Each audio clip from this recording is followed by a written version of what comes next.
बिस्मिल्लाहिर्रहमानिर्रहीम। अस्सलाम वालेकुम। मैं हूँ हाफिज़ा निदा और आप देख रहे हैं Hafiza Nida TV YouTube channel. आज की जो मेरी वीडियो है उसका मौजू है रिज़्क़ ही रिज़्क़। मेरे नबी सल्लल्लाहु अलैहि वसल्लम का बताया हुआ रिज़्क़ का वजीफ़ा।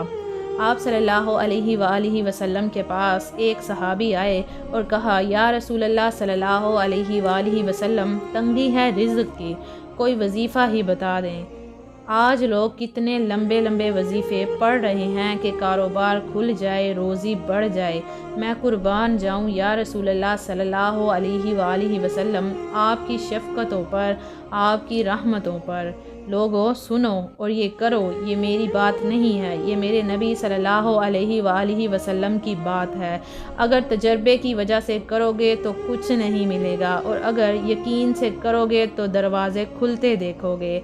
सहाबी ने कहा, या रसूलल्लाह सल्लल्लाहु अलैहि वसल्लम, मैं चाहता हूँ मेरी रोज़ी खुल जाए।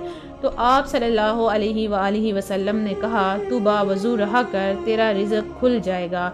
सुबहान अल्लाह। मेरे नबी सल्लल्लाहु अलैहि वसल्लम ने फरमाया, बावज़ू रहना शुरू कर दे, अल्लाह तेरा रिज़्क़ खोल देगा। तो मेरे अज़ीज़ सुनने वालों, अब ये अल्लाह और उसके रसूल सल्लल्लाहु अलैहि वसल्लम की आपस की बात है।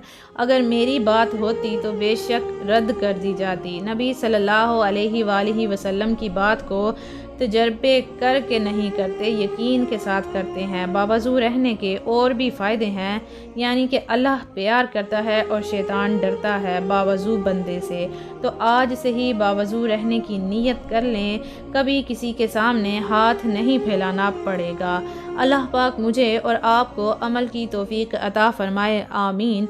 वीडियो अच्छी लगी हो तो वीडियो को लाइक करें, शेयर करें, कमेंट करें और चैनल को भी सब्सक्राइब कर लें। मुझे दीजिए इजाज़त। अल्लाह पाक आप सबका हाफिज़ व निगहबान। हंसते रहिए, हमेशा मुस्कुराते रहिए।